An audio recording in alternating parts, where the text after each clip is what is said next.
Assalamualaikum warahmatullahi wabarakatuh. Izin perkenalkan diri, nama saya Bunga Mutiara.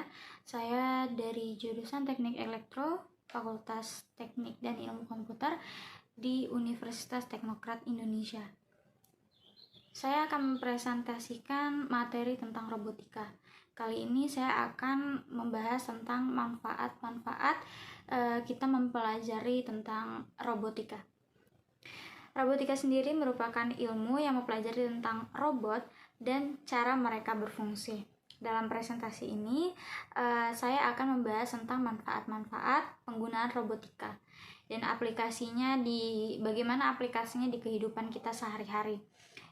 Kemudian akan membahas tentang pekerjaan yang muncul berkat perkembangan robotika. Manfaat penggunaan robotika yang pertama adalah produktivitas yang tinggi. Robotika dapat membuat produksi menjadi lebih efisien dan cepat karena memiliki kapasitas bekerja 24 jam non-stop.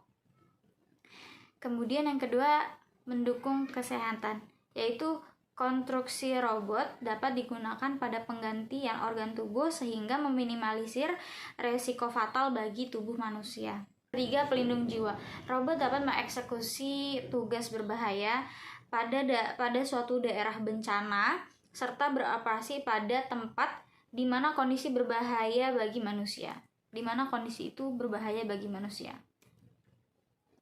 Kemudian ada aplikasi robotika di kehidupan kita sehari-hari, yaitu sebagai penjaga rumah.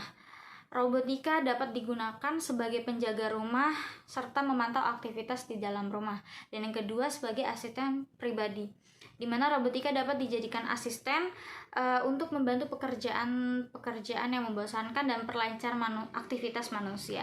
Seperti contohnya kita menggunakan robot vacuum cleaner di rumah untuk membersihkan lantai. Transportasi otonom. Perkembangan robotika telah menciptakan kendaraan yang dapat beroperasi tanpa bantuan manusia. Robotika dapat digunakan dalam perawatan kesehatan seperti alat deteksi penyakit dan perawatan fisioterapi. Kemudian pekerjaan apa saja sih yang akan ada di masa depan pada bidang robotika itu sendiri? Yang pertama ada engineer robotik, orang yang akan berkecimpung di bidang perancangan dan pembuatan robot. Dan yang kedua ada spesialis robotik, di mana orang tersebut memiliki spesialisasi pada suatu bidang dan mampu mengoperasikan robot untuk menyelesaikan tugas. Yang ketiga, data analis. Data analis sendiri merupakan orang yang akan mengevaluasi hasil kerja robot dan mengambil keputusan terkait pengembangan robot dengan data yang diperoleh. Kemudian ada penggunaan robotika pada bidang keuangan. Bagaimana sih penggunaan robotika pada bidang keuangan? Yang pertama ada financial planner. Robotika dapat digunakan sebagai financial planner yang dapat membantu seseorang dalam perencanaan keuangan ke depannya. Yang kedua ada pedagang otomatis, yang mana robotika akan dijadikan untuk melakukan perdagangan saham secara otomatis dengan mengikuti peraturan yang telah diprogram sebelumnya. Yang ketiga, pendeteksi kecurangan, di mana robotika dapat digunakan untuk mengidentifikasi atau mendeteksi kecurangan dan aktivitas ilegal dalam dunia keuangan.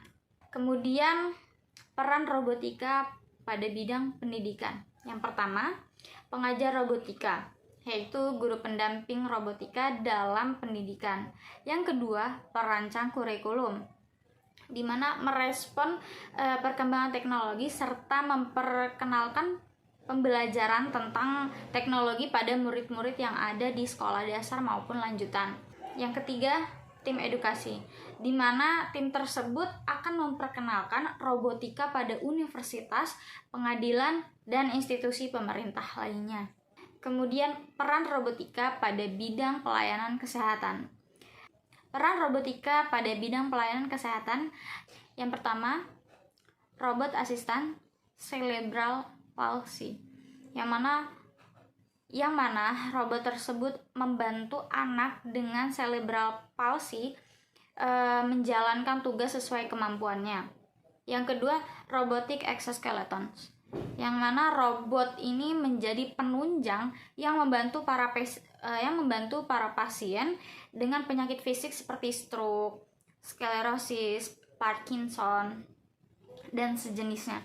Kemudian yang ketiga ada robot operasi, di mana robot tersebut digunakan dalam operasi kesehatan. Robot tersebut mampu melaksanakan tugas operasi dengan keakuratan tinggi yang tidak dimiliki oleh tangan manusia. Kemudian ada prediksi tentang industri robotika yang akan tumbuh secara signifikan pada dekade ini, yaitu dengan berbagai inovasi dan produksi robot untuk penggunaan pribadi maupun komersial. Yang pertama ada polinasi sintetik, yang mana robot-robot kecil akan diciptakan oleh ilmuwan sebagai pengganti lebah penghisap sari karena populasi lebah di dunia yang terus berkurang. Yang kedua ada robot militer. Robot tersebut akan digunakan di berbagai tugas militernya seperti penyusupan, pengintaian, perang, dan rehabilitasi. Dan yang ketiga ada hewan robot. Terdapat beberapa harapan bahwa robot-robot hewan dapat menjadi teman bagi yang tinggal sendiri, orang tua maupun tunanetra. Sekian presentasi dari saya. Wassalamualaikum warahmatullahi wabarakatuh.